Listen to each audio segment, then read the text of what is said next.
Hey, Richest you money maniacs, welcome back. Let's talk about Venezuela. And we're off.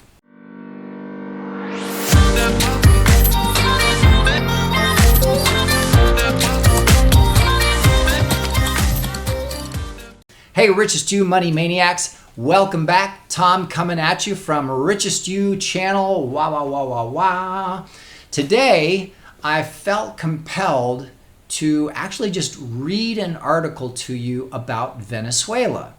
And I think it's pertinent simply because at the Richest You channel, we try to make you aware of how money works, how economics work, especially on a global scale. And in the United States, there's this huge push for socialism of all sorts. I mean, you got power grabs from everybody, all the way from the president and Congress down to the lady who's working Chandler Avenue as a government employee, telling people to wear their mask and to stay in the bike lane or stay in the walking lane only. I mean, talk about petty power grabs everywhere you go. Remember, they talk about how power corrupts and ultimate power corrupts ultimately.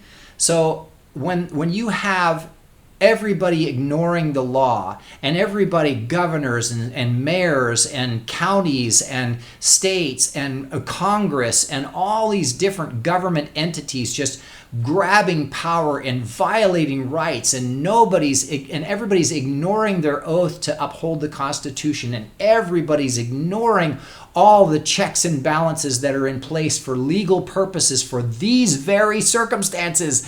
That's why those checks and balances were put there in the first place by the forefathers. That's when you start to notice how easily people are corrupted by power. So corrupt. Hey, this is my corner and you're not walking on the right side and you're supposed to have a mask on or you're supposed to be 6 feet away. Holy cow. Settle down there, Beavis. All right. What I'm trying to say is everybody's rushing towards the government managing everything, managing state-run corporations, managing the stock market, managing money and banks and everything. Everybody thinks the government's supposed to do that because they've been programmed since they were little babies that the government is the good guy. They have your best interests in mind, except that all that stimulus money has just kind of vanished. And there are almost no small businesses or individuals that have even gotten any benefit from it. Well, somebody got rich. It went somewhere. So let's talk about Venezuela before I go off too far on a tangent. Everybody in America is rushing towards socialism. Bigger government, give them more power, save us, elected officials, save us, we can't do it ourselves. So, I'm going to read this article to you. Think about this, because this is what's happening right now in socialist Venezuela. Venezuela sets new price controls with eggs costing more than a month's wages. Eggs more than a month's wages. Remember, socialist Venezuela. And of course, if you're a socialist fan, you're probably watching this video thinking, oh, well, they're not doing it right. That's always the comeback. No, they just didn't do it right. They just didn't do it right. They're too corrupt. They're not pure of heart. Listen, baby. The USSR tried to do it right with some of the smartest minds in the world, and they couldn't even make pantyhose correctly without ruining their economy. So here comes. We're going to go back to the article. Caracas by Reuters. Ooh, reputable. Venezuela on Thursday published a list of new price controls for 27 basic food items, fixing the price of eggs, some cuts of meat, and sausage above the monthly minimum wage that President Nicolas Maduro set for the inflation-stricken country this week. Since when are there only 27 basic food items? Who decided on 27? Why not 28? Just think. There's some government bureaucrat going somewhere going 1, 2, 3, 26, 27, 20. They only need 27. Just let them eat 27 basic food groups. Can you imagine that? That's what they're asking for here in America. That's what they're doing here in America. What jobs are essential and what jobs aren't essential? Ask the guy who's getting the check. Every job is essential. I don't need some bureaucrat telling me that my work is not essential. The move marked the return of strict state economic controls after more than a year of relaxation in the face of U.S. sanctions.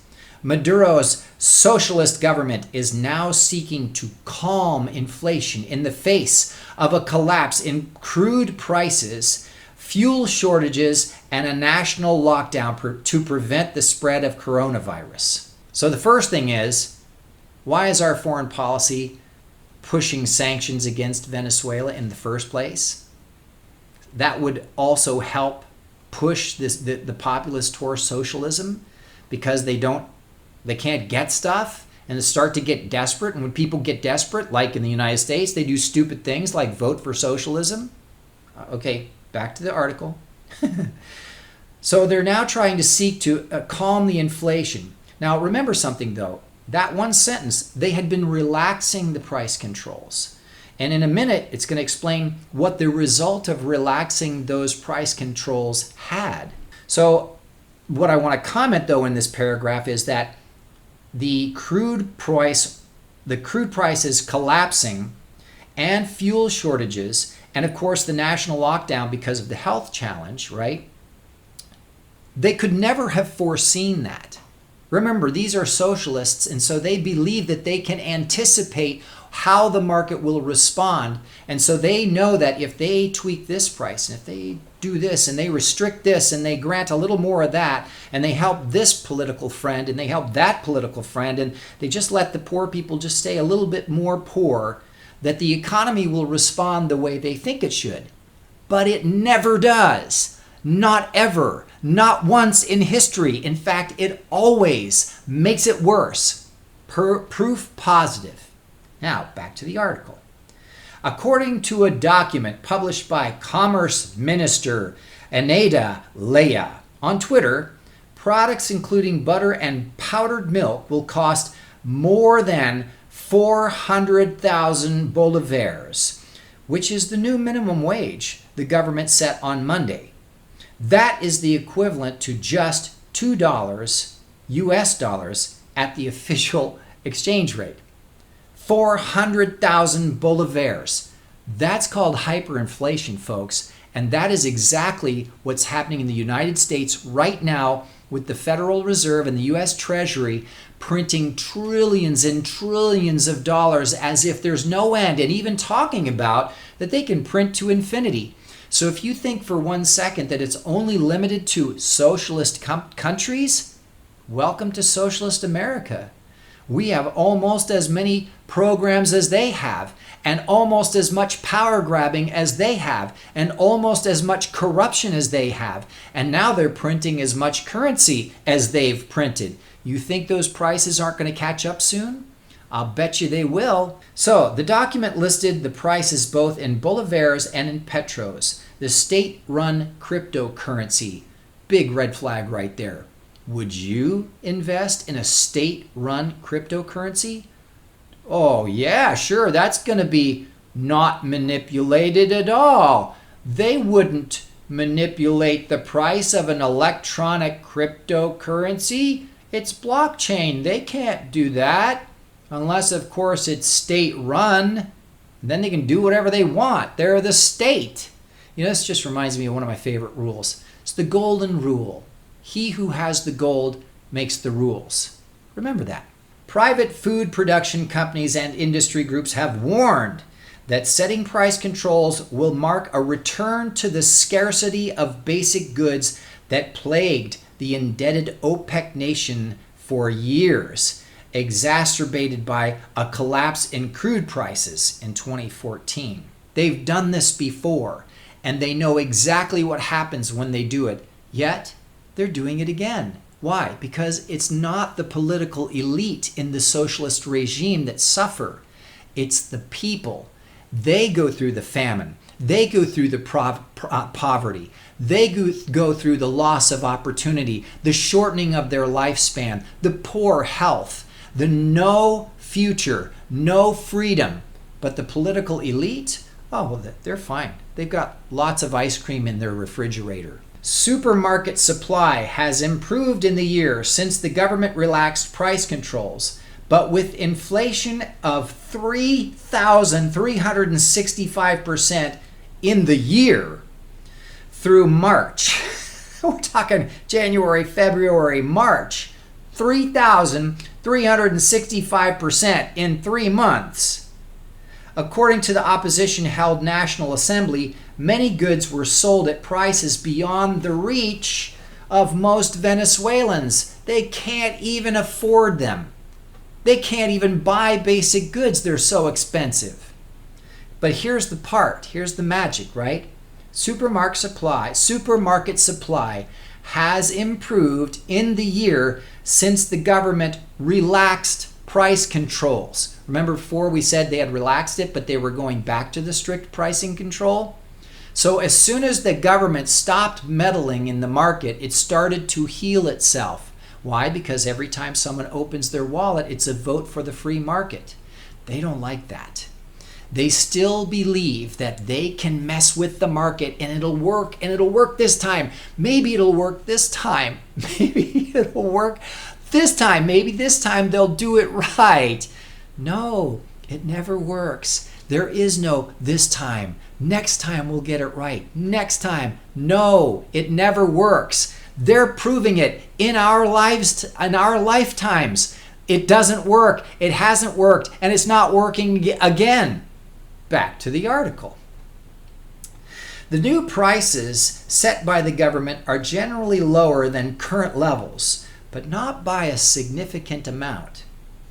Boy, you know, they went to an awful lot of trouble to screw with the economy and screw with their citizenship and make things even worse just to lower prices a little bit. Not even enough that regular citizens in Venezuela can buy food. You know, here's what happens in a situation like that. Life finds a way.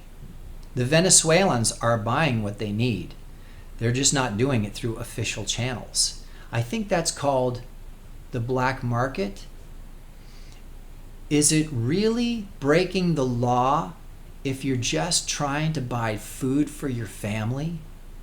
Think about that when you ask for socialism in the United States. I hope you liked this video. If you did, give it a thumbs up. If you disagree, I dare you to put comments down below and begin a debate with me.